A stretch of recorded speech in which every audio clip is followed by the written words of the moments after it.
hair is brushed. All right. We are live to YouTube, and I'm going to press Craig in here.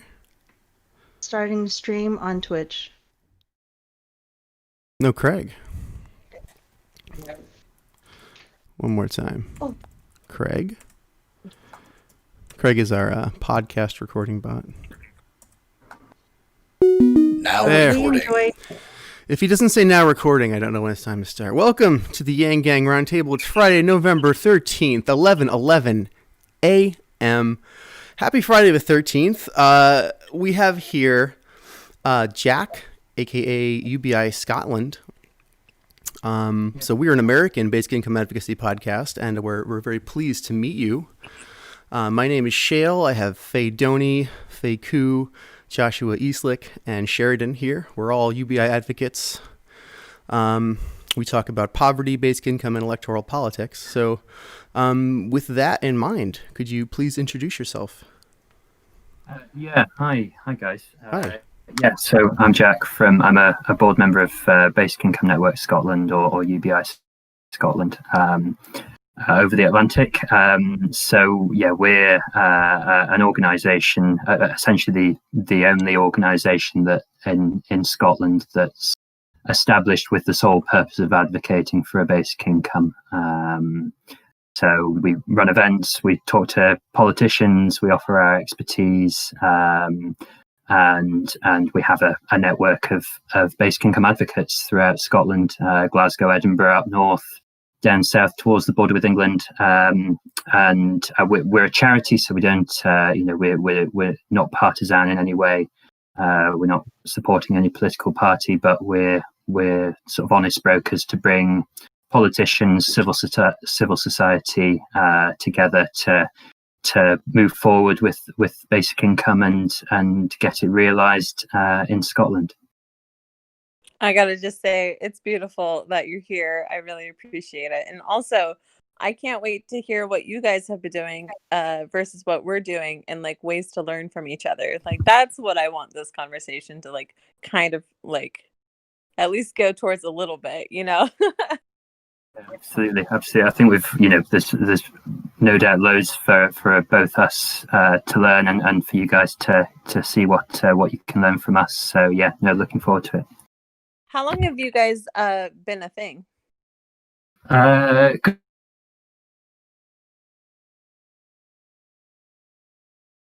cut out there. Is it me? Have I cut out? Uh-oh. Well, hopefully I haven't cut out because I'm streaming to YouTube.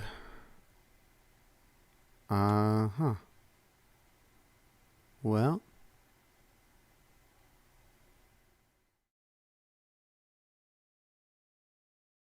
Hello?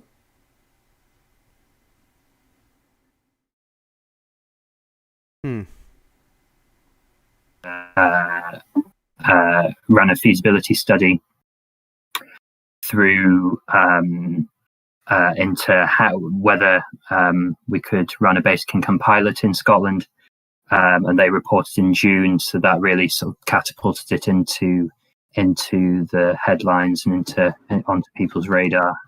So it's sort of been a meteoric rise for basic income in Scotland in that time.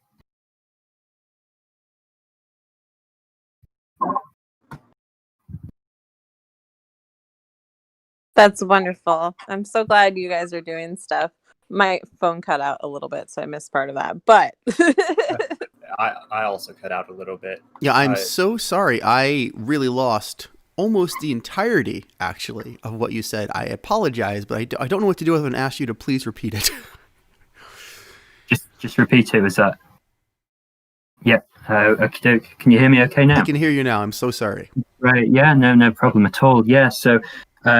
Just to say, so we started in 2016, and I sort of jumped on board in 2017. And since then, as an organisation and as an idea, basic income has really grown here.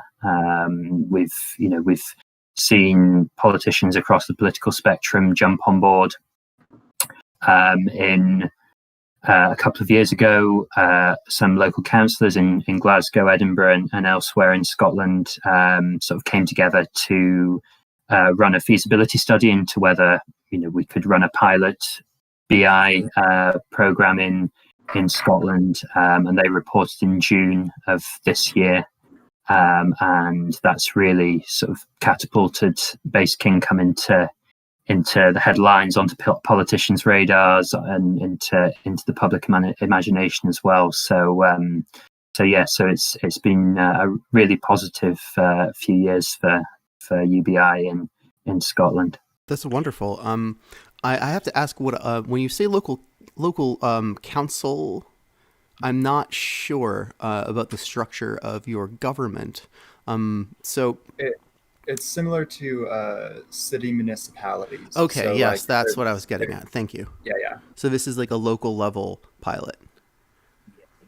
That's right. Yeah. So these were local municipalities looking at whether they could run a pilot in their areas or indeed across Scotland as a whole. Obviously, Scotland's a very small country, so you've got essentially the local councils, which are like the municipalities, and then the Scottish government, and then obviously the UK government above them in the sort of structure.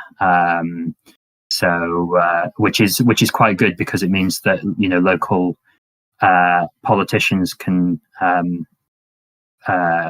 sort of sway opinion across the country quite easily and rapidly. Have you combined with other UBI movements in your area, or Yeah. were you the first? So I suppose there's several answers to that question. There's so beyond us, there are lots of organisations, or quite a few civil society organisations, that while their focus isn't solely on UBI, are supportive of UBI. So artists organisations, care organisations. You may have seen Jamie Cook of RSA Scotland on Twitter. If you haven't, I'd suggest checking him out. He's a sort of well-known figure in parts of Scotland, and has really been pushing basic income at the highest levels with the Scottish government and the ruling Scottish National Party. Beyond that, we're well in touch with organisations sort of elsewhere in the UK. England particularly has got a lot of different basic income groups. The UBI Lab network being probably the most prominent. So we do a lot of work with them. Internationally, we part of our remit is on the academic side of things, and we have good academic links across the world. Glasgow is due to host the Basic Income Earth Network Congress in 2021. I don't know how much of that would be physically in Glasgow or just digitally, but either way, you'd all be very, very welcome to attend. But no, it's a pleasure to sort of speak to you guys over in the States, because it's maybe an area that we don't have as much an idea on. So yeah, I guess I'd be sort of keen to hear how you guys have found sort of advocating for basic income in your areas. Well, for me, I mean, the idea never had any traction with anyone I talked to who wasn't already very open-minded, and just sort of an experimenter type person, unless until after, I guess, 2018, when Andrew Yang started to become known to some people because he was beginning his presidential run. So I guess around October 2018 was when I first heard of Andrew Yang, because he's very early. And then within his circle, for the first time in my life, I met other people who thought that a basic income was a good idea. I'd always just wondered why we didn't give everyone enough money to not have poverty in the world. So I found some people that felt that way in 2018 after some time. Prior to that, I'd never really talk to anyone about basic income in a serious capacity. Just, I would always be like, hey, why don't we just do that? And then people would give some arcane economic argument that they probably didn't even understand themselves, but were repeating to me. So that's my personal experience. How about you guys? Well, I mean, like, I didn't start getting really involved in the universal basic income movement until like this year, really. Like, I had kind of known about it peripherally, but like now, we have the grassroots movement that's combining. We talked to Andrew Yang's campaign, and we're working with like our particular podcast. We've been able to get like congressmen on, and presidential candidates, people from other countries, right, that are doing their UBI movements. We've been able to, like, let's see, that includes Canada, New Zealand, United Kingdom, and Kenya, right? So these are some of the people we've outreach to. And I don't know. Now we're trying to get people within the legal system to actually like make sure we can pass bills and stuff to try and work that way. Like we kind of need to take back over our government on a systematic level at this point, because there's a lot of corruption currently. But we're trying, I think it's incredible. Well, Are you about to say something, Sheridan? yeah, I was going to give my own finding of basic income, but if you'd like to go first, Faye, please do. No, go ahead. All right. I'm actually really similar to Shale. Shale, you're actually a bit older of a Yang member than myself. I found out about Yang because of a project I had to do on government policies affecting business.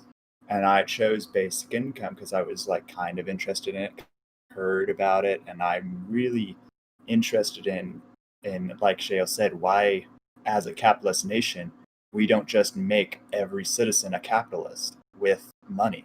It just is bizarre to me, especially during the 70s when we had the Red Scare and it was a real like thing Congress almost passed. I cannot believe the propaganda didn't jump on that then.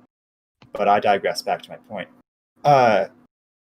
In November of 2018 is when I did the first interviews of Andrew Yang and was like, someone's actually running on this idea. And, I didn't really give it much thought back then because I was focused on my own work. But in February, along with everyone else, when he hit Joe Rogan, I was like, no way, he's getting real. So I was incredibly excited to see Andrew Yang take basic income from an academic fringe to a political mainstream policy. Like, even my neoliberal parents are at least on board with valuing human life, literally with cash. Like, that alone is a landmark achievement. Yeah, I believe that for us in the United States, the coronavirus has really brought things to a tipping point because we got that cash stimulus just one time. Even that one check, people felt very positively about it and understood immediately that how it was, money for the people rather than money for the politicians or money for the corporations and other special interests that are in there trying to also protect themselves. So I think that really catapulted us as a group. And also, I don't know if that affected people in Scotland as well. Yeah, absolutely. Yeah, it's interesting that you speak about that because obviously the coronavirus pandemic has hit us hard as well here. I think the response, so the from Scotland's perspective, the economic policy or these sorts of social security measures come from the UK government, and it's interesting I think the difference in approaches that were taken, it seems in the US that the sort of direct cash stimulus was a real help. I think while some Social Security was boosted and there were sort of different support packages for different groups, I think people, the main aim of the UK government was to keep people in the jobs that they had at the moment. So even if the job or would have just ceased to exist had things not been had someone not stepped in, the UK government introduced wage subsidies to sort of tide people over until after the pandemic, which I suppose is almost the opposite version. It's sort of keeping people in. It's almost like the job guarantee, which I think is problematic compared to a basic income. But then the Social Security choices that were made, introducing sort of very targeted measures at the self-employed, for example. I think that laid bare the fact that if you don't give everyone a real solid foundation, then people will just start to fall through the net, fall through the gaps in that sort of patchwork of different benefits, different Social Security measures. So a lot of artists that we've spoken to, for example, have just been without support for a lot of the time. So to not have patronage, and then have the government basically say, well, we don't care about you. It seems like I'm having a lot of the same stories in my community with our CARES package. Some people who are, like you said, self-employed are not eligible for the unemployment benefits, and they are forced into like the PPP, even if their business is not big enough or properly structured to utilize a loan like that. So I really want Josh to chime in. So Josh is a tribal member, and his laws are a little different, yet he's here in America with us. Josh, would you like to share some stuff about your tribe?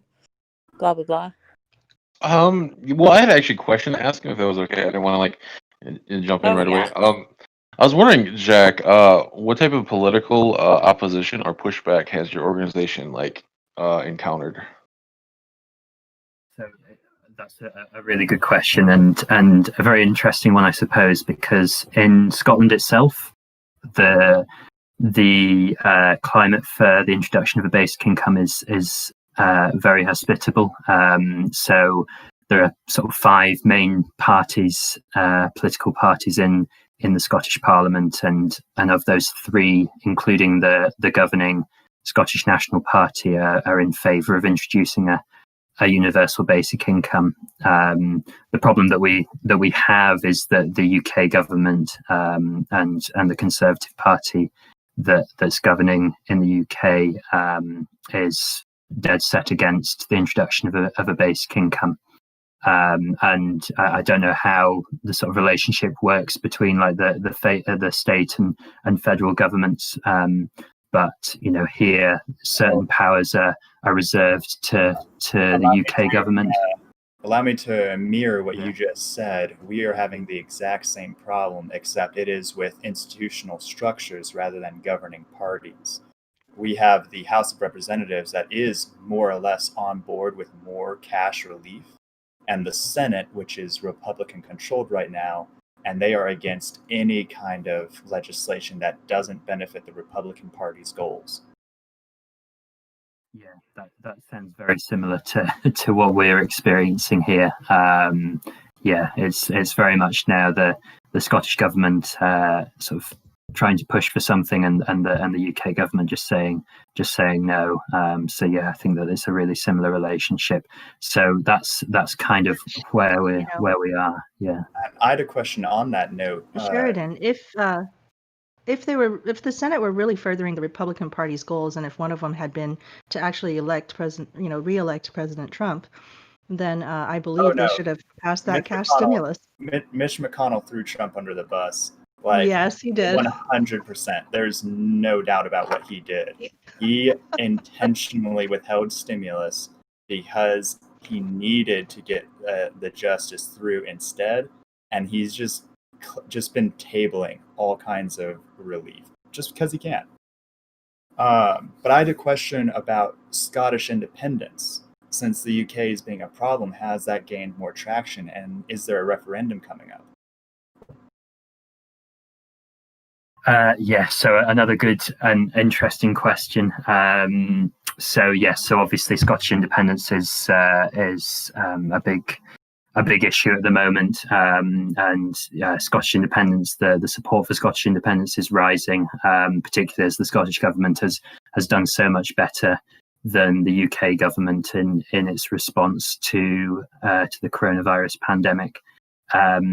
So it's very interesting because when basic income is concerned, because of the three political parties in the Scottish Parliament that support a basic income, two of those, the Scottish National Party and the Scottish Green Party, both support independence. And a lot of their supporters, you'll probably find that in the sort of Venn diagram of Scottish independence supporters and basic income supporters, a lot of people will be in that middle, the middle of the two circles. And I think that's, from a basic income perspective, if the Scottish government is saying we want a basic income, and the UK government is saying, well, you're not getting one, either one of two things has to happen. Either the UK government has to change its position, or Scotland has to become independent in order to introduce its own basic income. So it is an interesting dilemma in how it sort of crosses over. In terms of a referendum, again, the Scottish, the Scottish government obviously wants an independence referendum. Again, the UK government is saying, who has the right to say when a referendum is called, is saying no. That might change in after May of 2021 when the Scottish Parliament elections are taking place. So if we see a pro-independence majority, then we could, after those elections, then we could well see another referendum before long. But I suppose wait and see on that front. So unless UK gets real friendly, and looking at Brexit, it doesn't look like they are, Scotland may have a UBI in 2022. Well, I mean that's a quick timescale, but it would certainly speed things up. It would certainly speed things up. Yeah.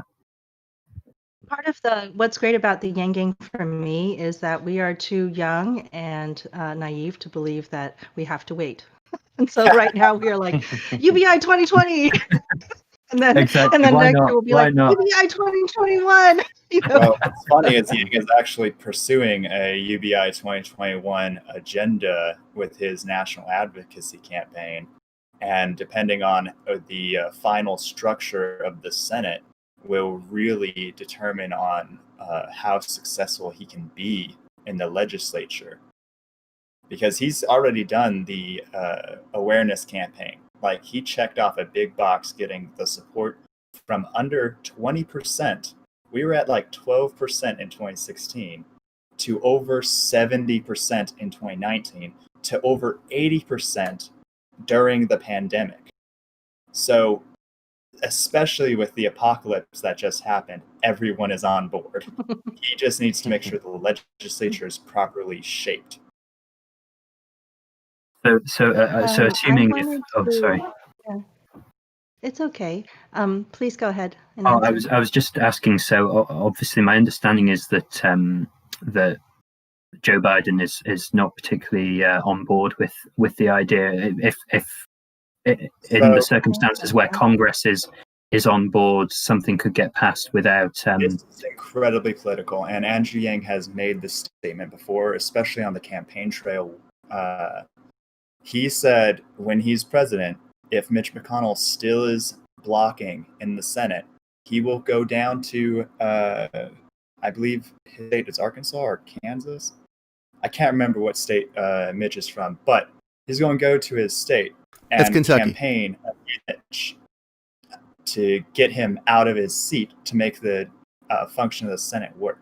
The Senate is the problem here because party goals. Biden will absolutely pass any kind of cash relief that comes across his desk. It would be political suicide for him to go, no, people don't deserve money, because Yang is doing this national advocacy campaign. Like, Yang's already been stiffed by Biden because he's probably not going to get on his cabinet. He's not going to let Biden shaft him again. He simply will not.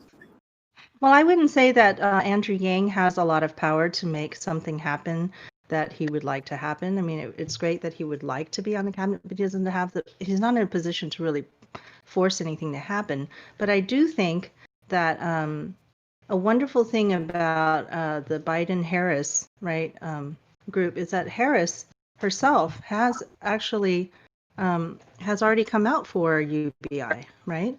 She's come out for recurrent cash stimulus, I believe. And it's convenient because she can't do anything about it. And when she's in a position to do anything about it, I think she'll probably have a change of heart then. This just really strikes me as placation, but maybe I'm a cynic. Don't worry about this. It's not. Don't be cynical about this. Harris does have a good basic income plan. The flaws with it are it is through a negative income tax structure. So you still have to be in a position defined by the government to actually receive it. And it is much less than even Yang's policy. And I do not believe that it would do any back pay during the pandemic to help shore up that had so much loss. And I personally am happy to, have somebody who would actually like to start somewhere, right? $2,000 per month payments to most U.S. residents throughout the pandemic and beyond.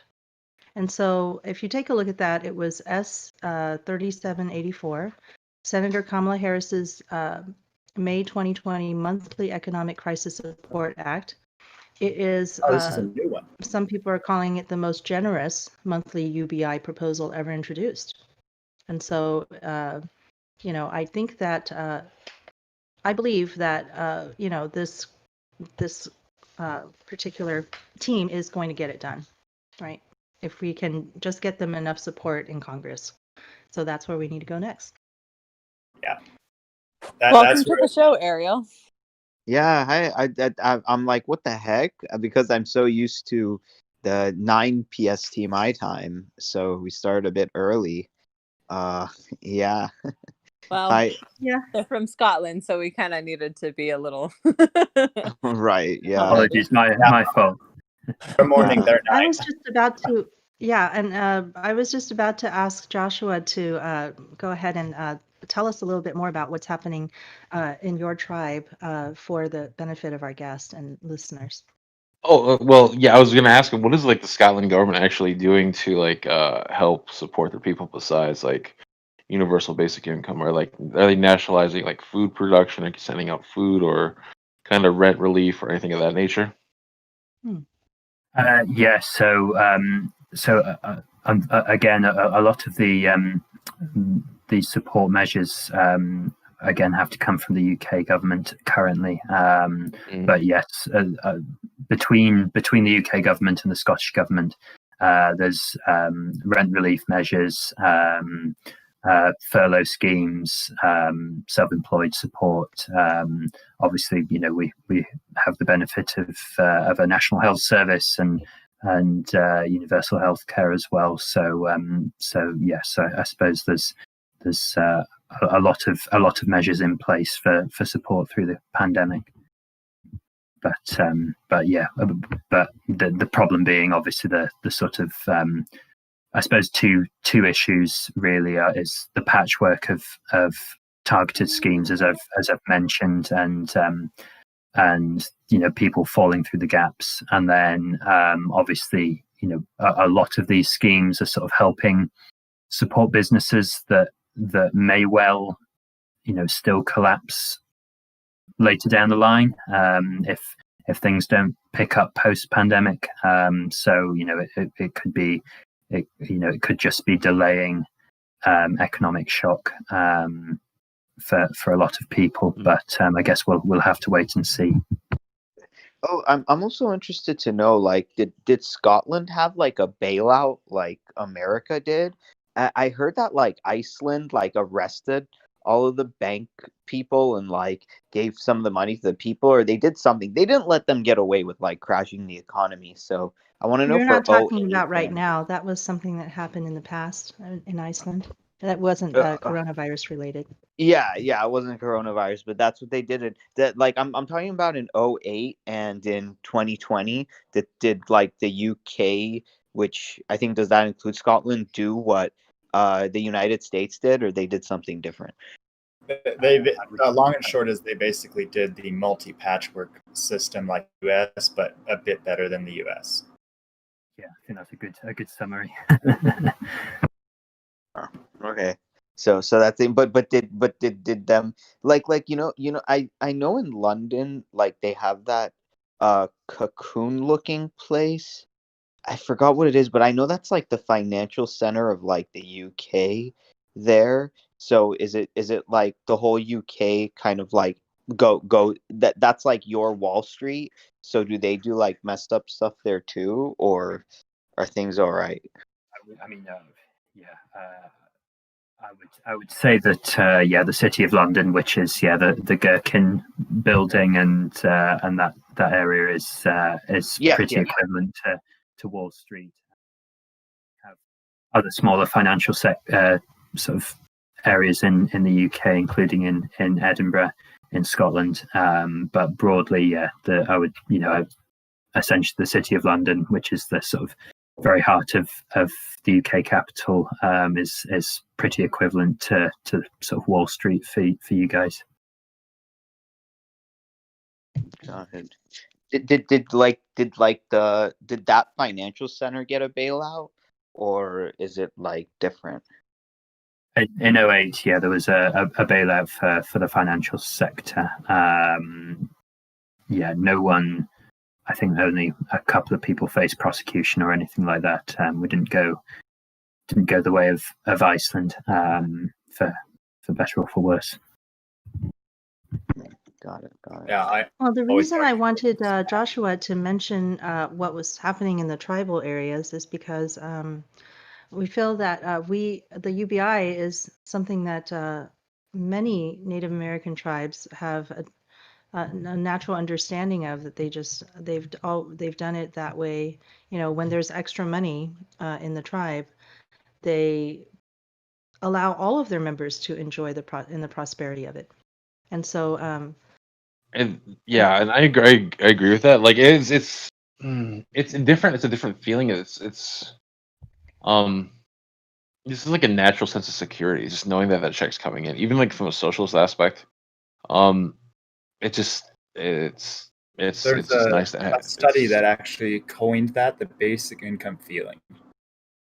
Yeah. There's no you're not scared. It breaks anxiety. No, really. Do a search for it, Faye, because I don't remember what the study was called, but they as at Finland thing, they did another study that analyzed a few other experiments and found that it was every time that financial security was given to people had a greater or a happier outlook on life. They felt more secure. They could take greater risks.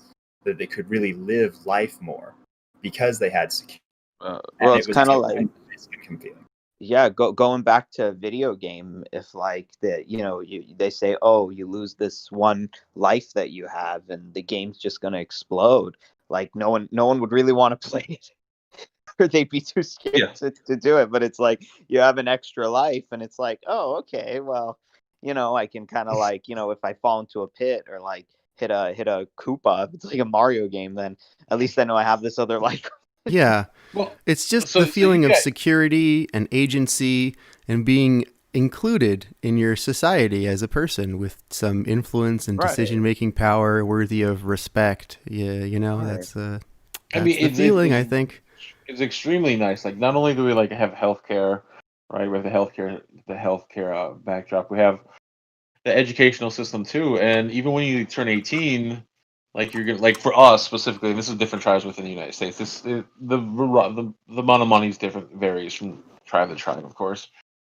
But knowing that you have, you're gonna get like a $20,000 or $30,000 check when you turn like 18, 19 years old. Like, that'll give you a nice heads up for college, or like a nice place to live, a down payment on a house, and that security is automatically there. And I think that's something that I like. For me, it's hard to comprehend that all these big governments are having such an issue with UBI, when like our governments have actually been doing it. Well, for us, it's been the last like 20 years. Maybe it ain't that big of a UBI check, but the socialism is there to protect our people, and I don't understand why the United States and all these governments are having issues with it. I don't. Um, They're not. It's And what's really probably funny like is that I think who really has the issue are like the rich and the powerful, because like if you look like rich people take all of these risks, like Trump with all of his bankruptcies, is because they know that they can, like, do it. But it's like if you give it to regular people and they have a job waiting for you that's like, low pay, it really sucks, hardly any vacation time, they're like, well, what else are you gonna do? You have nothing else to do, so you have to work for me. But then if that's not the case anymore and you come in with some bargaining power, they're like, no, we don't want that. It's like, so I think like we really that's a have horrible to. way of like looking at like life, though, man. Like, that's like just horrendously bad. Like, your government Yeah. isn't taking care of you. Well, yeah, Like, no, I agree. what I want to highlight, though, what I think is really funny, and Josh, if you could clarify, what nation are you with? I'm Oneida Nation, Green Bay, or Wisconsin. Yeah. Fantastic. So these nations are akin to state level governments with balanced budget amendments. They really can't create their own currency like the federal government can, and they are still capable of creating this security net. Even if it is small, it's sizable enough, like you were saying. Yeah, yeah, and our tribe isn't big, man. It is big compared to like the other American tribes within the United States, but it's about 20,000 people, and then we've built a security net where, it's you're not, it's just different. It's just it's safe. You feel secure. You're in its own little bubble. It's really nice. I I don't understand why the United States is having trouble with this. I don't get it. Or It goes maybe back to the Scotland or other mentality. countries too. Yeah. Right. I also was, very concerned about UBI at a small scale because to me, it's like the United States is the correct place to do it. The federal government is able to control how much money, is printed or created in various ways, and it's sort of we have the world's de facto trade currency, and so it feels like, if it's going to start anywhere, it should start at a level where we can't fail, right? But then at the same time, when you look at the very smallest basis of, a social security net, it would be like maybe your family, right? Your friends and family. Yeah. How many people is that? And yet, a really good family is enough to create a good social safety net for everyone in the family. And so, yeah, why shouldn't it work on a small scale also? I've Because really been convinced of that a lot because of our discussion with Joshua so very recently. so Jack, you guys said Scotland is doing a UBI or what after the pandemic? No, so well, support's risen as a result of the pandemic for a UBI. As I mentioned, essentially a feasibility study, so a study into whether a UBI pilot would be feasible in Scotland has been carried out by sort of experts and local government officials and civil servants, but essentially what they've found is, and I think this speaks to the sort of small units distinction that we've just been talking about is that really it would be feasible. The only issue being that what they call the political feasibility isn't there, because there's no buy-in from the UK government and the sort of tax and social security organisations and administrations that would be required at the moment to introduce a basic income in Scotland. So it's a sort of exciting but frustrating time to be a basic income advocate, because clearly the evidence suggests we can do it, but the political will at the level that we need it, I suppose, is not quite there yet. So I'd like to get back to what Faye was actually talking about. So in terms right now during coronavirus time, we are not able to just go out into the street and start marching. We do like social distanced car marches, car parades. We are not able to just, go door to door and just start talking to people about things. We have to come up with all these, unusual ways of sort of, increasing awareness. Are you still doing that, increasing awareness as well as the lobbying, for support and talking to, politicians and so forth? Yeah, absolutely. I mean, first and foremost, we're a grassroots organization. We're sort of our stated purpose is to really build that sort of bottom up sort of awareness on basic income. Essentially, give people, ordinary Scottish people, the tools with which they can then advocate for basic income in their own communities. So that has obviously been a challenge since the pandemic. We used to meet, regularly in cities across Scotland, and that's no longer been the case. So we've sort of shifted online, trying to be a bit more imaginative. We'll maybe even start a podcast after following the steps of you guys. But yeah, I mean, beyond that, we've started running online events, sort of trying to really get as many different people and different voices in the room at once. And let me say, how old is your thing that you're doing? How long did you guys exist before Andrew Yang has presidential run, or you've kind of always been there, like in the corner or something? Yeah, I mean, so we started in 2016. So when basic income it was starting to sort of, people had heard about basic income. Maybe it was just a sort of kooky, strange thing that certain people spoke about. But yeah, I mean, okay. It's really gained in traction, and in part, Andrew Yang's campaign has helped with that. Obviously, we hear about his success through the Democratic race. So yeah, it's great. risen. How are you guys funding what you're doing?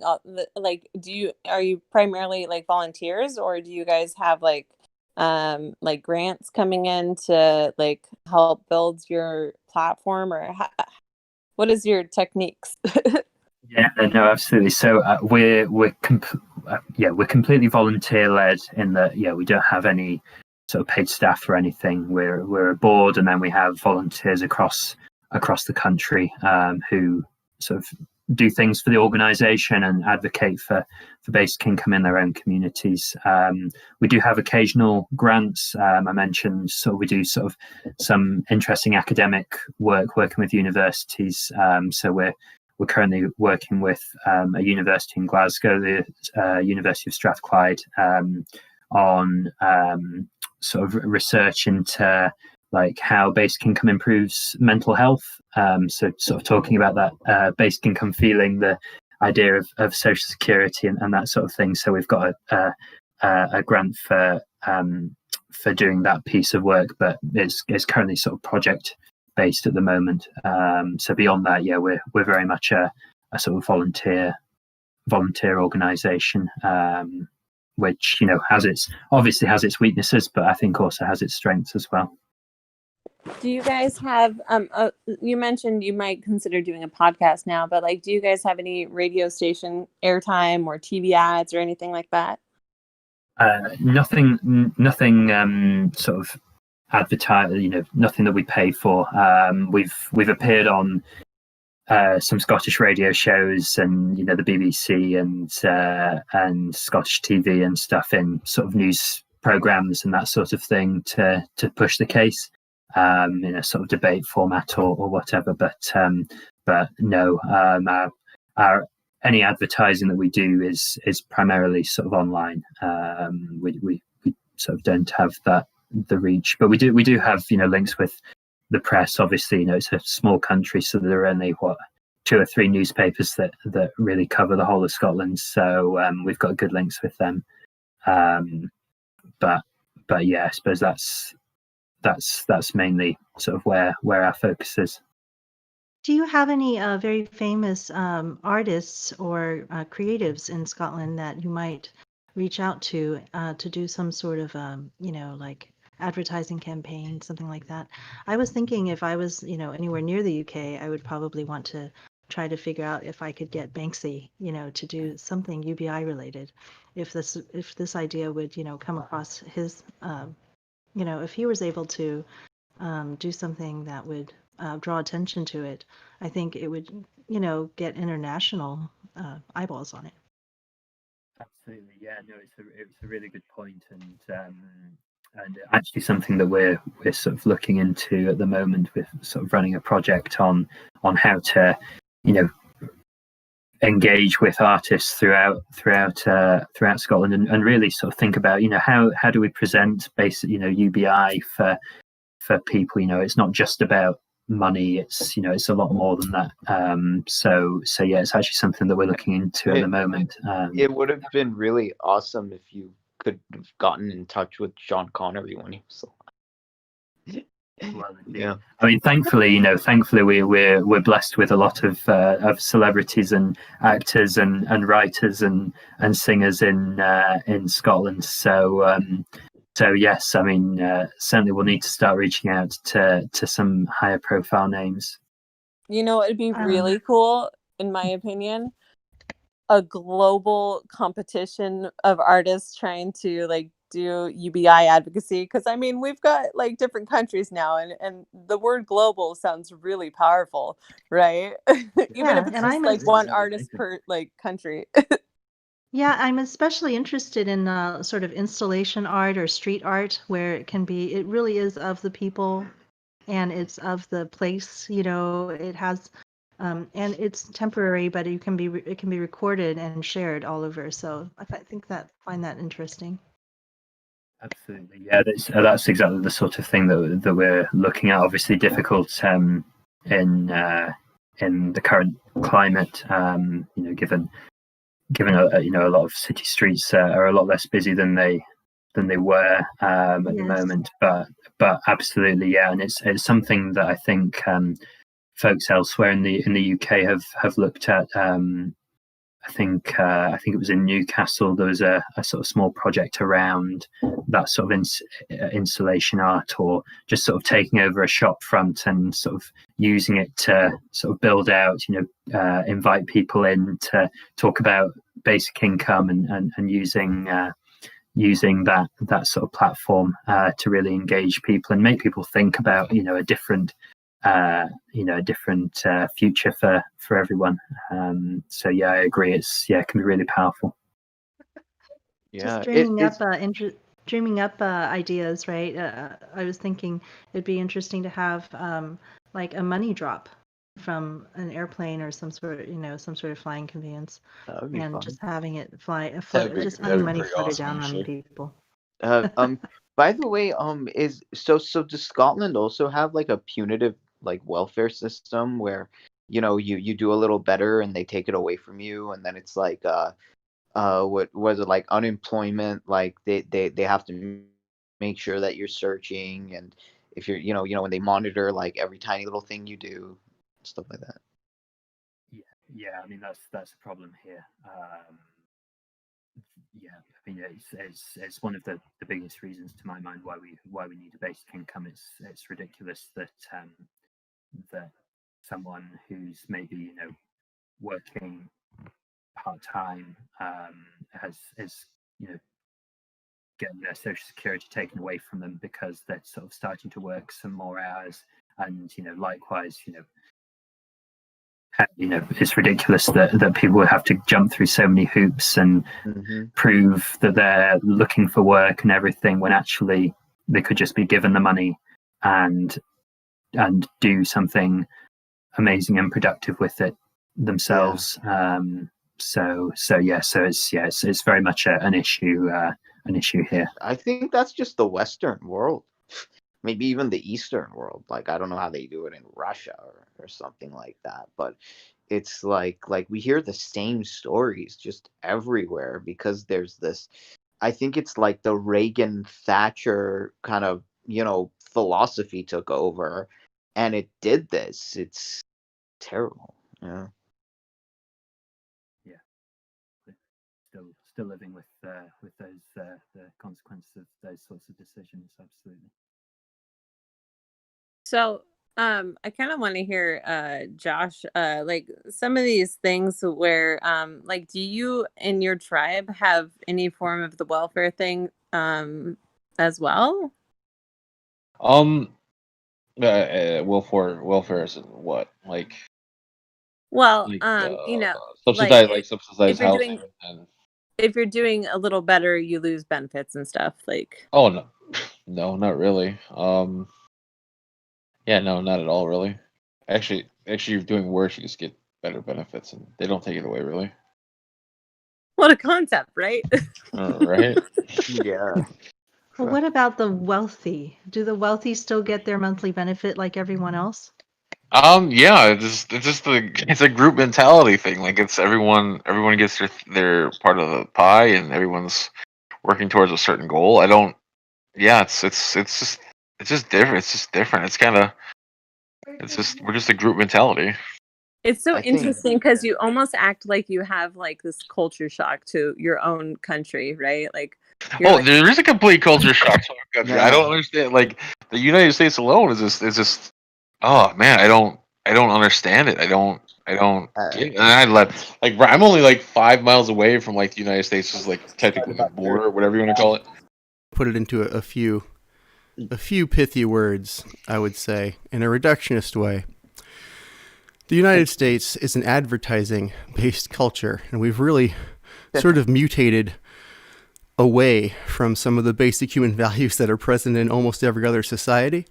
And that is what's truly exceptional about America, and terrifying. So what we've basically done... has its head up its butt. Basically what we've done is replaced interpersonal responsibility. You know, the group is the unit that survives. Everyone knows they can't survive alone, so everyone works as a team. They've replaced interpersonal responsibility, where people are responsible for each other, with personal responsibility. Look out for number one. If you do good, it's on you. If you do bad, it's on you. So we have a bunch of sort of, singular individualist agents, and that's the way the culture would like it. Yeah. Gail, there's like a little asterisk, and it says like inherited wealth does not apply. Yeah, exactly. Yeah, Except for that American- part. Please don't look at this American- part. It's ridiculous. Right. Yeah. So I'd like to But change that. also, I think it really, is, anytime anyone says personal responsibility, say, how about interpersonal responsibility? That's the verbiage that should really counter them. They're dumbfounded if you do. You know. It's like yeah, like if you were abandoned as a child, that's on you. Be like, You no, actually, I'm know, responsible for you. it had nothing to You're do- responsible for me. This personal responsibility has gone much too far. It is used in a weaponized, pathological way, and we got to stop it. You know, You gotta call It's out just a lot of false sense of community too, man. They preach, like, America preaches this whole, like, Oh yeah, one for all. We're all really a sense of community. We're and a community of one, each one of us. yeah. We're all just a community, and it's a sense of community it's all these universities and all these like institutions. And we're just a community. We're community. Dude, you're not really a community, man. Come on, man. We used to be, but we're still pretending it's the 70s. We've replaced the block party with self-care. Right, and these Right. asshole corporations Oh my like goodness. I'm not. I saying, mean, it's funny because it's true, right? I'm sorry, not to when derail. the corporations say family, they only mean family in terms of like how much money can you bring in for the people at the top.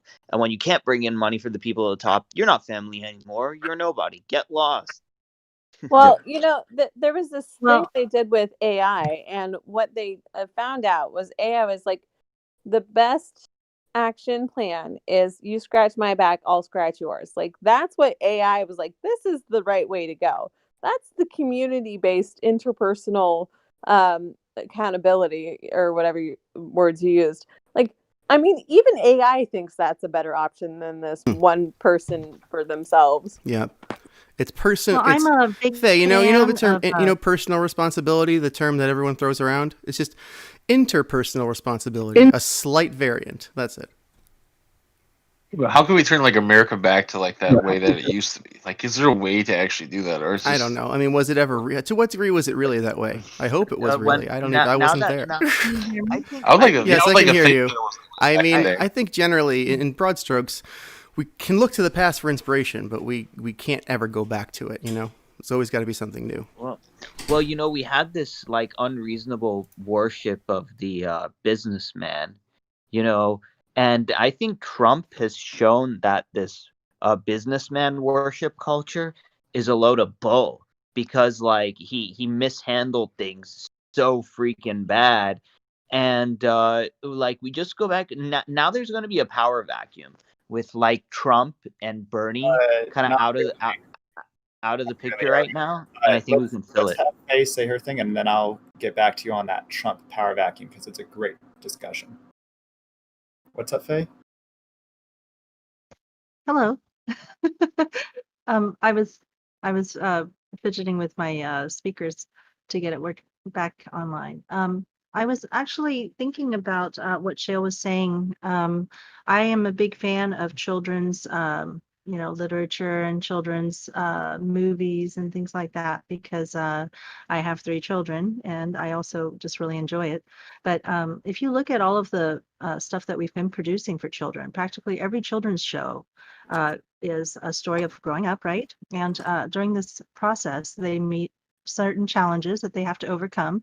And they always overcome it by, look into your heart. What does your heart say, right? And you do what you want to do despite all of this pressure to not do that by your family or your whatever's going on, right? And so, but whereas all of the sort of stories that are produced in Asian countries, it's always about listening to your family and understanding what your society, like what society actually needs from you. And if you're able to do that, then you will succeed. And so It's we've like been they training. rip. Oh, sorry. It's okay. Yeah, we've been training since childhood on every single thing that we've ever consumed. All the stories that we listen to and get are about, just put away everybody else and think about what you want, and then that will lead you to the correct outcome. I've So I never I thought think of it that that way. No, Like my but mind you're is also like, whoa. you're pushing like there's no sense of purpose then, right? There's no sense of like group purpose. You're just individualism all the time. Like you have no like you're not a cog in the machine. Um, I think we need to yeah. create more better stories or, reach back into time and get some good stories or reach across cultures and bring the stories back into our society. And I think we're starting to produce more stories like Yeah, that. I mean, we're not animals, you see, because animals like there's like an animal that like inside the womb, like the brother eats the other one to like survive, and it's like, hey, hang on a second, this is what we're doing to ourselves financially, like this financial cannibalization culture. It's like screw the other person at all costs, stab them in the back to like get what you want, but that's a jungle. So if you think about it, like Josh's tribe is much more advanced and less primitive than our American culture of like the law of the financial jungle, where we're all just like animals and we want to like financially like kill the other person. That's the way to live. That's barbaric. Well, but like right now, though, the Yang Gang and this connection we are making with other countries, this is like one of the biggest stories we need to start telling, right? This is a huge movement that is growing, and nobody's really like noticed it because they're very distracted with, can I feed my children, right? And so like it's just amazing. One of the greatest stories that has ever been written in our time is happening right now, and I don't think anybody even recognizes it yet. We have connected grassroots, like our whole like country. Now, we might be able to like help people to a capacity we haven't had available to us before because, the internet helps. But these like networks that are being built right now because we can't like sit idle anymore, like it's incredible. And I've seen some like um just beautiful stories come out of just the Yang Gang alone, right? And I can't imagine that, I like, just had a visualization of what you were saying with the grass just kind of growing across the earth and the roots touching each other.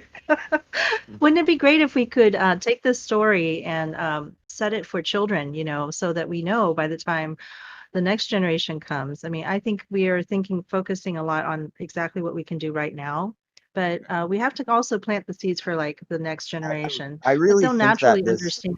It's just, yeah, this awesome. virus was like a blessing in disguise because like if we didn't have the virus, how long could this crap be going on? We would have figured it out, and we didn't need 250,000 Americans to die in the process. Well, That's absurdity.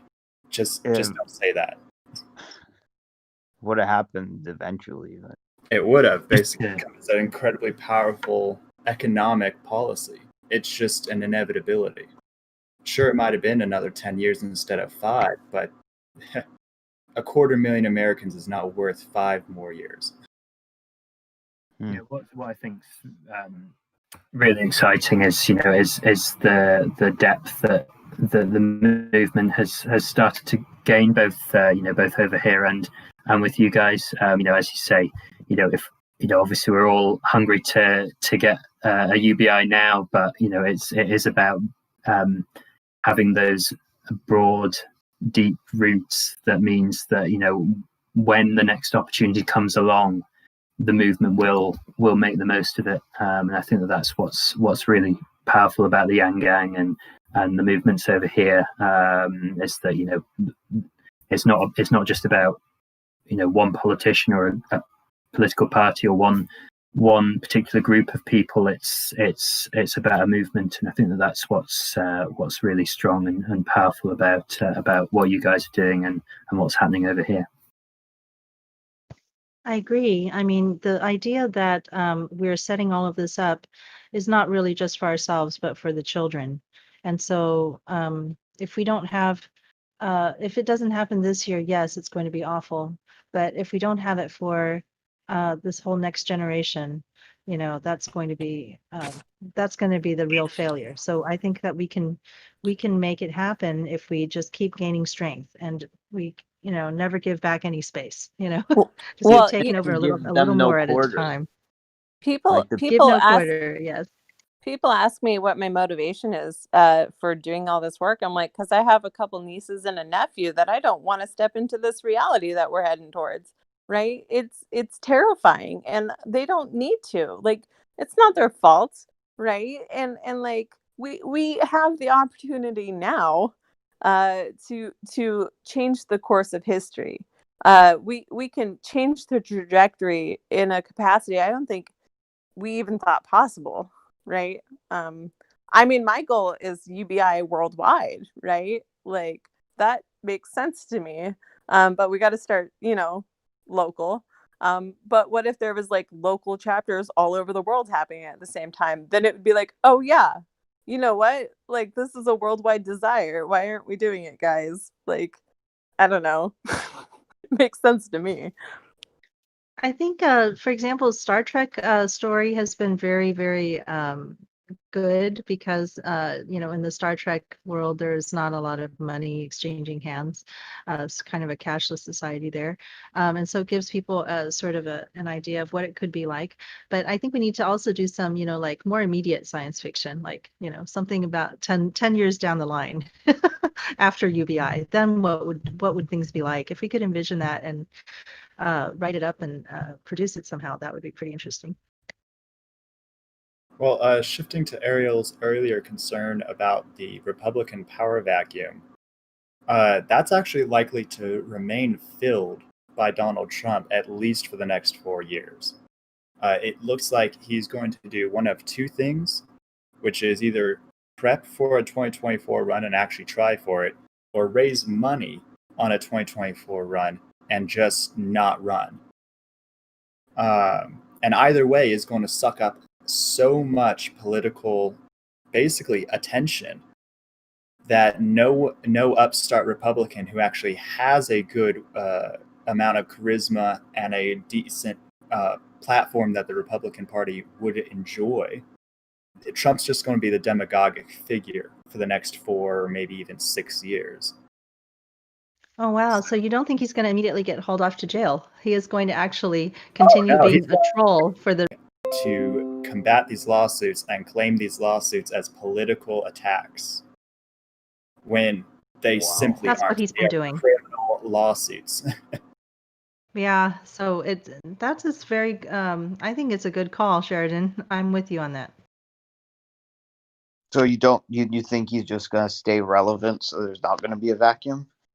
Yeah, he's going to stay relevant enough to suck up all the attention to prevent anyone else from really coming to the top. And it could choke out the Republican Party. I would hope for that, but I'm not going to put too much weight behind that.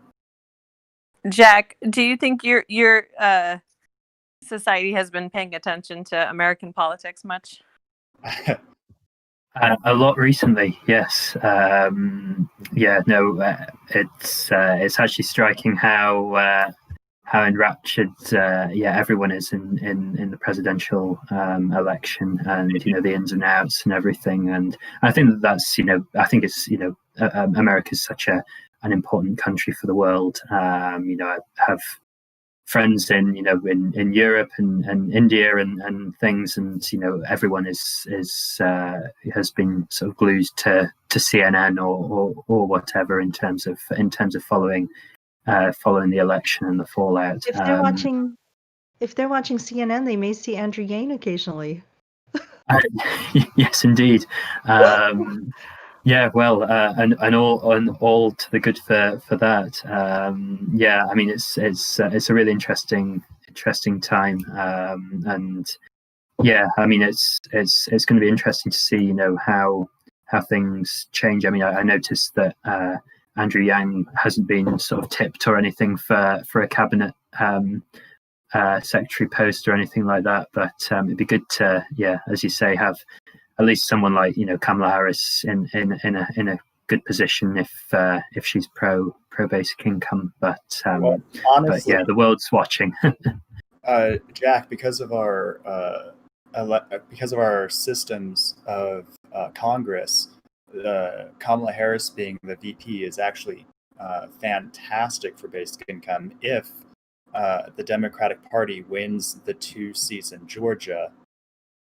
Because that would provide a 50-50 split, and then Kamala Harris becomes the tiebreaker.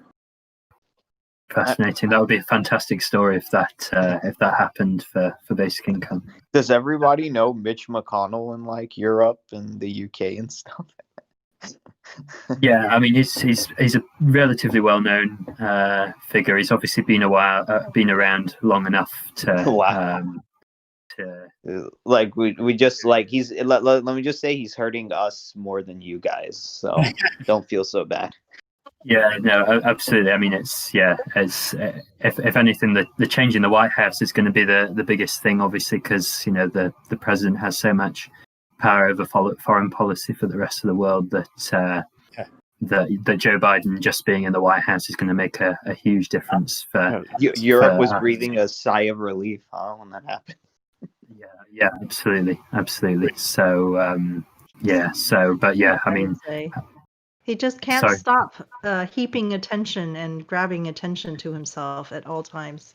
The biggest improvement, I think, will be, even though I despise his current cabinet, at least they are capable people in their field instead of absolutely anti-agents to whatever department or institution they are appointed to. Most notably, the EPA. You suddenly switched to Joe Biden. You're speaking about Joe Biden's picks. I Yes. think was it Trump's mother was from the UK or something like that. I don't know, maybe wrong. Oh, really? Trump has, I think has some family connection to Scotland itself. He owns one, maybe two golf courses over here as well, which I think sort of brought him into conflict with the Scottish government maybe 5 or 10 years ago before he came into office. So he certainly has ties over here, but I don't think. Yeah, I mean he's not popular at all. If he like says, "Oh, I'm gonna leave to Scotland," Scotland's gonna be like, "We don't want you." Yeah, no thanks. Hello, Chris. Thank you for joining us today. Are you here?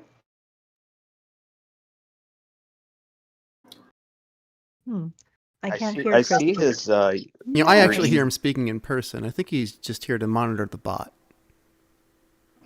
But unless if he wants to talk, he's welcome to, obviously. But usually, he says he's kind of here. So I don't know. Yeah, Chris, your mic is not working for some reason. Yeah.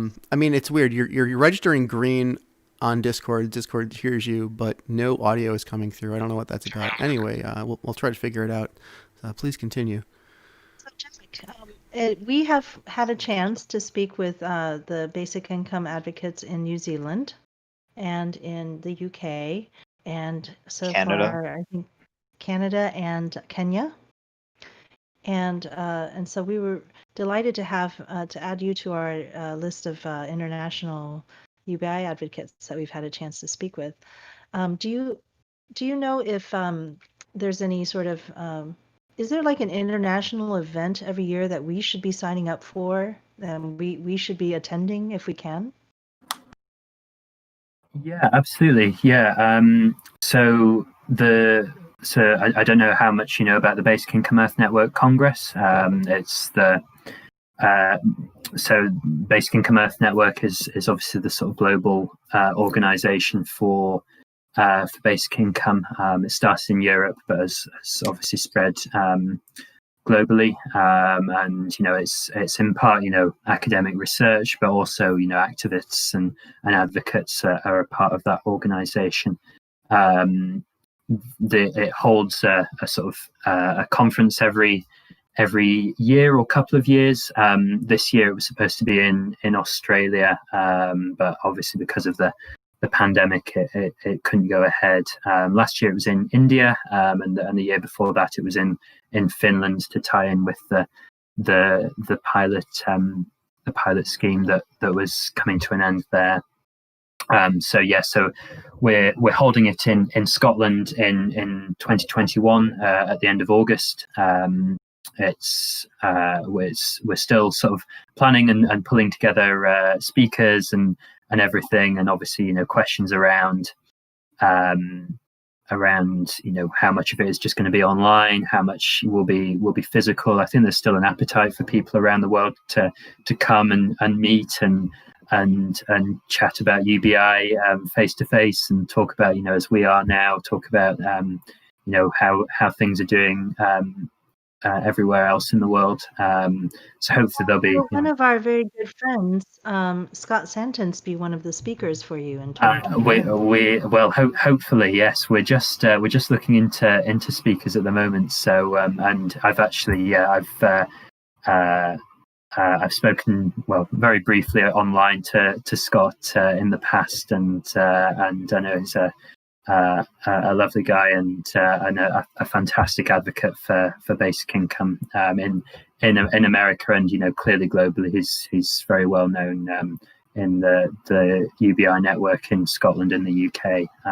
So yeah, we'd love to have him, and indeed in terms of coming along, if either digitally or in person, you guys and everyone in the Yanggang movement should try to do so. I'll make sure that you guys get all of the details when they're available, which should be pretty soon. Nice. Awesome. That'll be so wonderful. So, be so Um, I think be this is wonderful. a great time to like. So, are you guys also connected with like the people in New Zealand and Canada and like all that stuff too?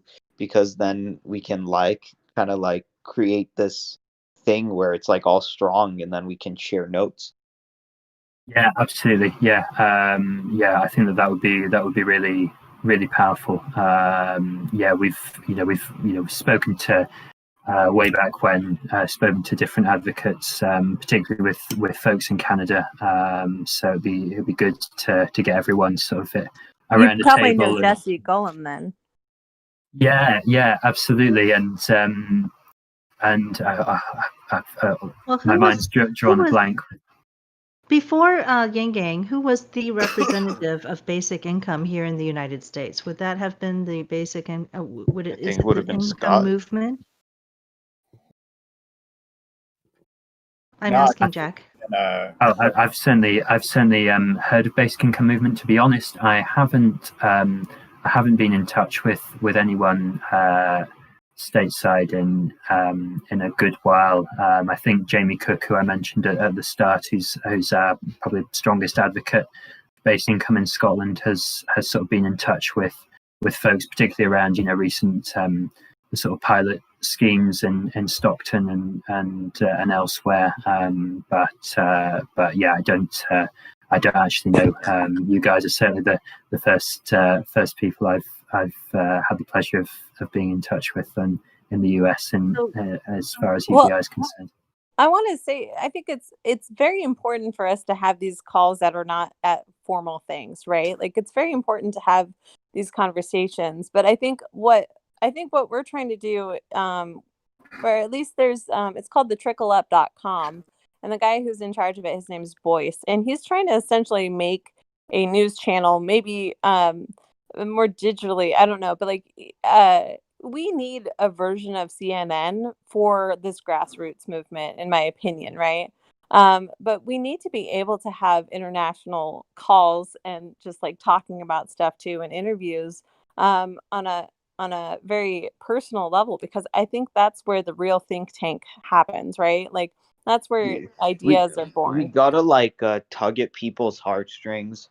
That's for sure. And in addition to doing that, some kind of like infotainment, like jokes about the current system we have and like how dumb it is, and like getting people passionate, getting people entertained, getting people engaged, and doing it internationally. And I think we'll really have something really awesome on it.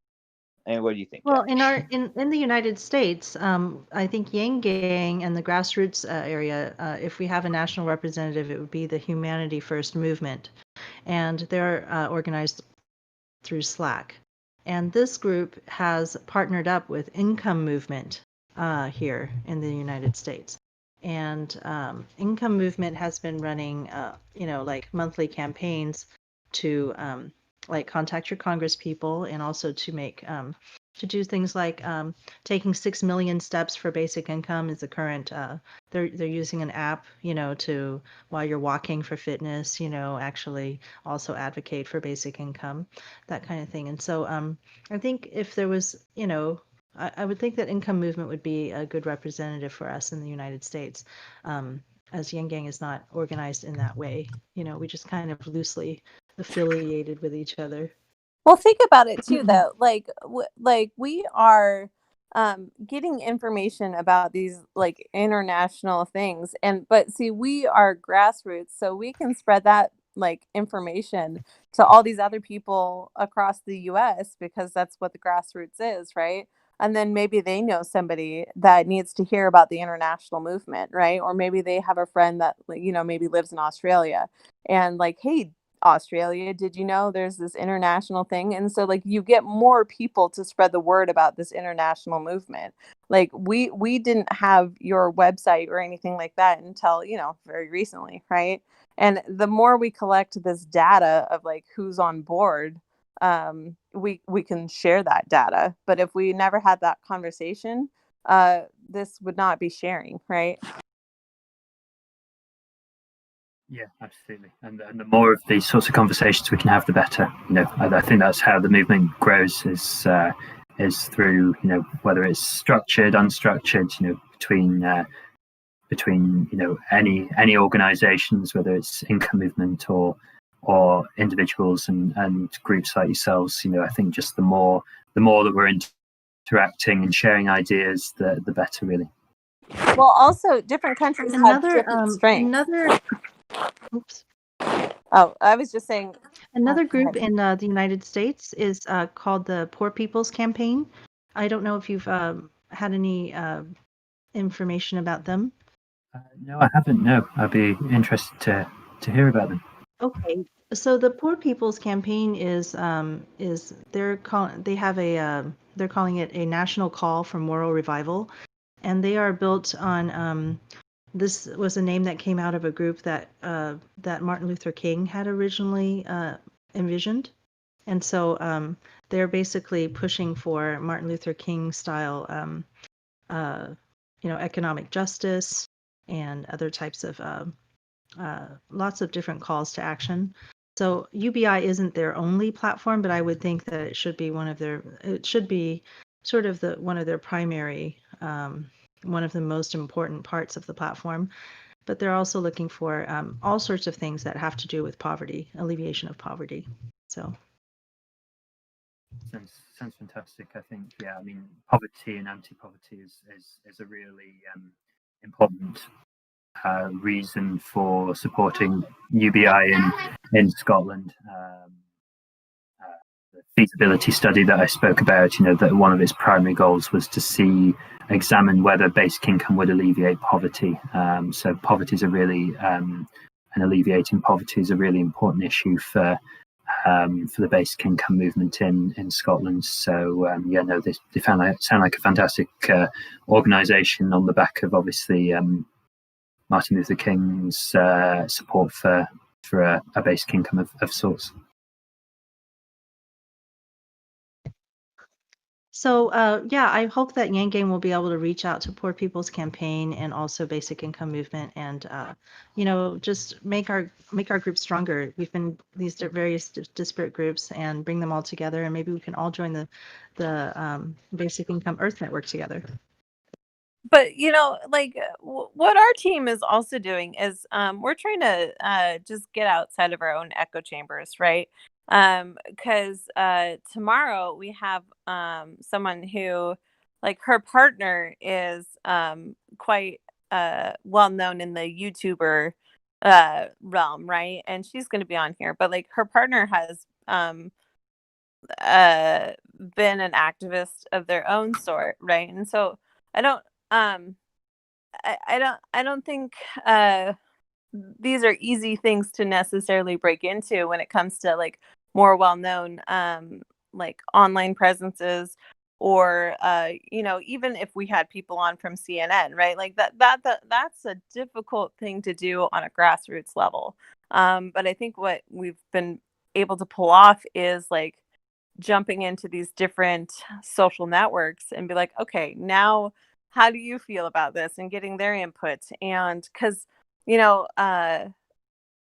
it's, for me, we can learn so much about like what these groups are going through, right?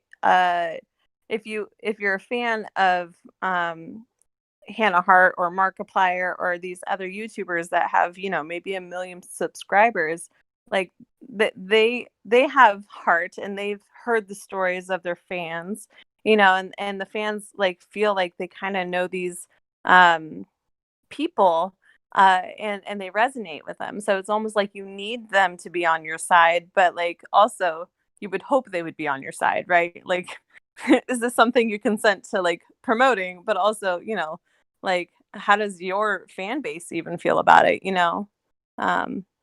but that happens with movies, that happens with music, right? All these different artistic platforms.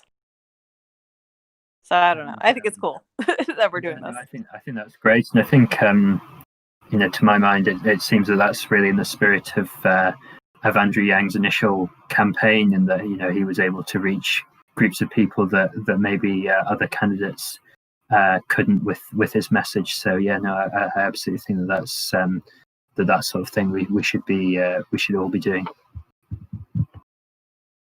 So while we were discussing, I was doing a little online searching, and I discovered that there's also an organization called USBIG, BIG, Basic Income Guarantee, and that kind of picks up on the Martin Luther King's way of he called it the minimum guaranteed income, right? And so basic income guarantee is kind of an interesting, also another way of talking about it. And I don't think Yangang has really picked up on US Big. They're out in Maine. So here's another group that we need to, sort of take a look at and see how we can participate and maybe bring them all together so we can be stronger together.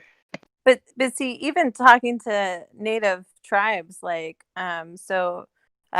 we had on John Lamble, who he's part of the Yakima Native tribe, right? But he was talking about how he was getting the per capita checks, but he's also like security at the World Trade Center in downtown Portland, Oregon, right? So like, but he's already talked about reaching out to his tribe to kind of see if they're getting on board. So, I mean, we're getting leaders of groups of people that just want to see their people thrive, right? Like, and I think it's just beautiful that this is even existing right now. Like, what's happening just blows my mind. But there's a surge of advocacy in the United States that didn't exist before. But we need to join up with people who've been doing it longer than us. And we have not been. I think that's something that Yangang has really failed to do, and Andrew Yang as well. I mean, he could have said, here are some groups that we should all be, joining and getting into and learning about, that have existed well before I came along. But he did not come out and say that. And so, Yangang kind of we need to do that research for ourselves now and sort of join up with people who've been fighting for what we want and lend them our assistance. They probably have a lot of resources and understandings that we don't. And if we could put our energy towards accomplishing their goals, and I think we could do a lot more. But the concern is, why haven't we heard about them? They're missing some kind of footing and foundation to get out there on a bigger scale, right? The Yangang was the first one to get really much of a footing, and now we exist, and so they can latch onto something like this, right? Well, we have that youthful energy, and we have just a whole lot of people, but we don't know what to do necessarily. And there's people who've been thinking about it, who have lots of ideas that haven't had the energy to get that ball rolling. So we just need to get together with them and put all of our heads together. I think a lot of it has to do with, I feel that that's really how the Yangangs feel that that's how Andrew Yang's campaign kind of failed, is that we had all this energy, we went all internet all the time, we had a lot of we were really good at certain things, but one of the things we were not very good at getting together with the older people, with people who were established, and we stood outside rather than coming in and just sort of taking over from within. So hopefully we can do that, as going forward.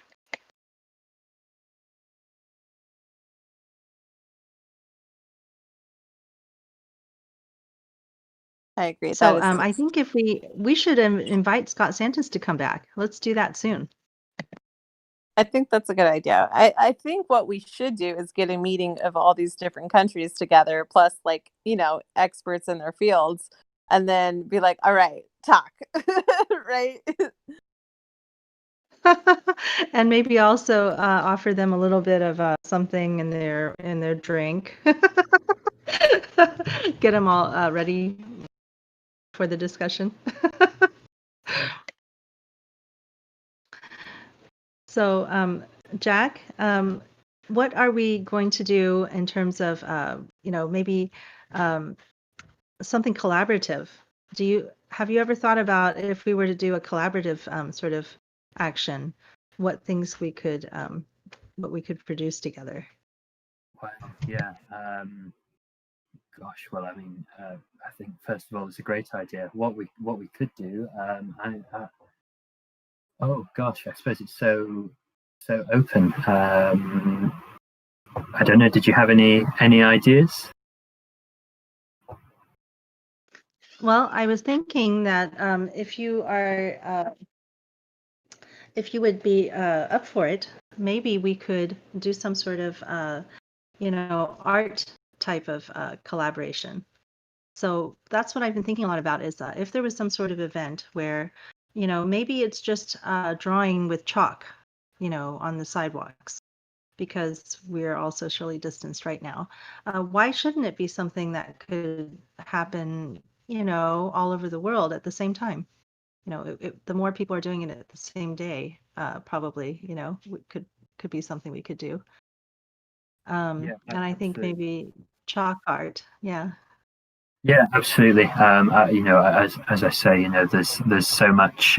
There's a real vibrance to the movement here, and something artistic would lend itself really nicely. Whether it's something street art, or something using the written word, or other artistic endeavors. I suppose the more the merrier. I think as much this is about quantity and just showing the vast movement that's out there, the number of people who are willing to get involved, both here and with yourselves. So no, we can absolutely flood Twitter with all of our artistic endeavors on Basic Income and UBI, and something like that would be amazing. Yes, I mean, digital obviously, media campaigns are awesome as an adjunct, but I also would love to get to see where I live. I live in the rural East Texas area.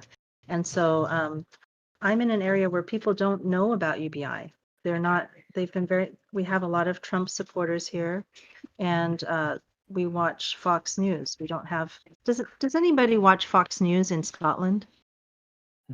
not that I'm aware of, no. So we have whole different news organizations here. We don't even watch CNN. We watch Fox News, and we don't have a lot of awareness in my area. And I think that the basic income is pretty well represented and understood in big cities. But most events are for areas where you have a lot of people gathered together, which is why people have stopped doing these things. But I think if you put sidewalk art at every park that you go to, when you go to play with your children or something like that, we're going to get a whole different group of people. That only works for places where there's not a lot of rain. Right now, we're heading towards winter, right? Like it's gonna start like raining a lot. So I'm not saying that's a bad idea, like but I'm saying like we have to also think about weather as a contributing factor. But I like where your head is at. Like the whole sidewalk chalk thing is beautiful. Because it's very simple to do, and anybody can do it, and practically anywhere. There's a anywhere you want to be. So the problem though is it's actually illegal to do sidewalk chalk in certain areas. Like I watched this video, her name's Danny. She was doing sidewalk chalk right outside the White House. I believe it was for the universal basic income movement, right? And she got stopped by police. They didn't do anything, I don't believe. I think she's like, oh, I'm so sorry, like the whole playing it off like I didn't know. Dude, I watched her live stream, she knew, right? But like these are things to consider too.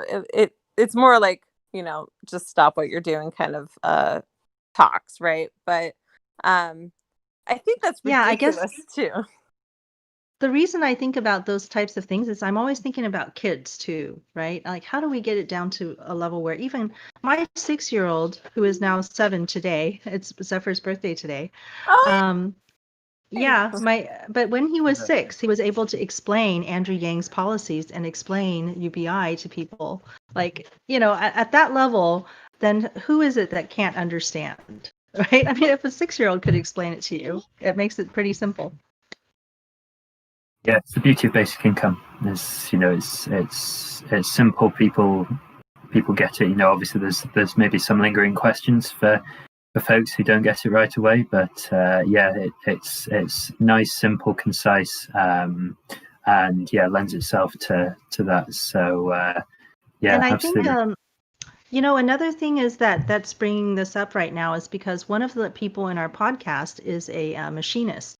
And he just showed us something he created that was like, it looks like Andrew Yang's claw symbol when he says the claw is like the money getting sucked out of us.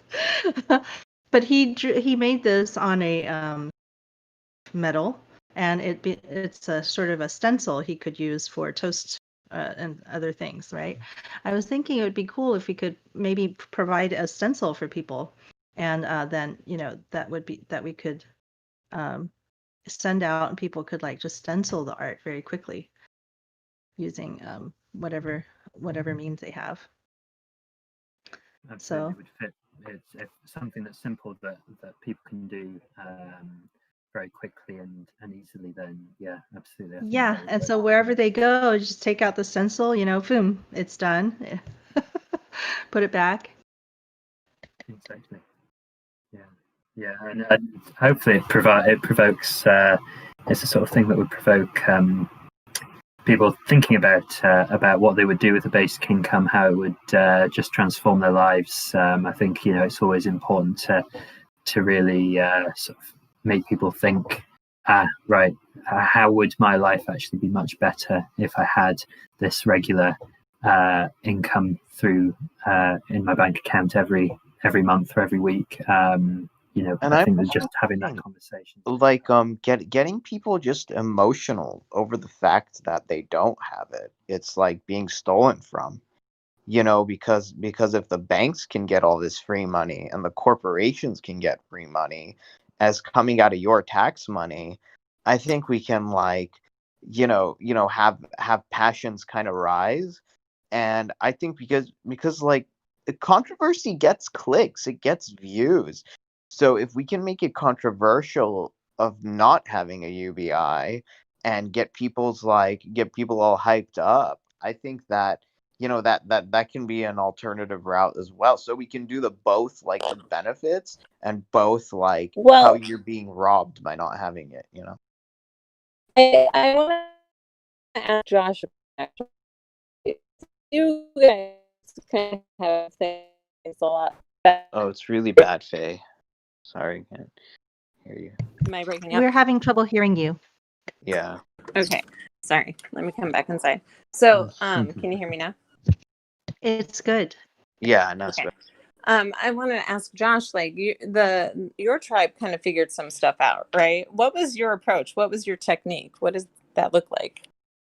What is it? Well, just the fact that you guys like have universal health care and stuff.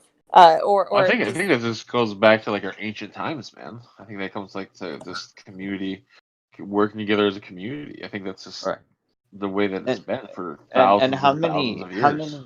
How many of your fellow Indians would be like incensed that they're going to get rid of the universal basic income for everyone and just give it to the casino owners and only the rich people in the tribe? Well, the casino is not owned by like individuals. The casino is owned by the government. Okay, but it's so like the government runs everything. So how about if they say, okay, like we're not giving it to everyone anymore. We're just giving it to like the elders and the rich and the well-connected in the tribe. And if you're not, like, we don't care. Well, there is a difference. Like there's a difference. There's a difference in the standard of like pay. I think I talked about this in the last podcast. The elders do get paid more than like the standard members, but that's just the respect to elders. But they don't get everything. Yeah, they don't get everything. No, right, at all. Right. I don't think that would happen. I don't think that would ever happen because like our community votes on it as a whole. Like it's a direct right. But I'm saying if it did happen, there'd be outrage. There'd probably be 100%. Right, exactly. So like let's say like we want to harness that outrage for the rest of the United States that we're being robbed. No, I think you guys are getting robbed. The United States is getting robbed 100%. Like right. Yeah. That is not. Like, I don't know. Like, it's you have these billions and trillions and trillions of dollars that are going into like Right. corporations, and you guys are just like, it's like I don't Right. I don't know. I don't know what to say. Right. It is what Yeah. it is. Well, But for Scotland, is the relationship of Scotland to the UK similar to maybe one of our tribal nations to the federal government here? That's very interesting. Yeah, certainly Scotland has its own health system and education system. So I suppose in those senses, it could be. To be honest, I would love to learn more, Josh, about your tribal nations and how they work. So I'll be. Yeah, I mean, it just sounds fascinating, the fact that you're able to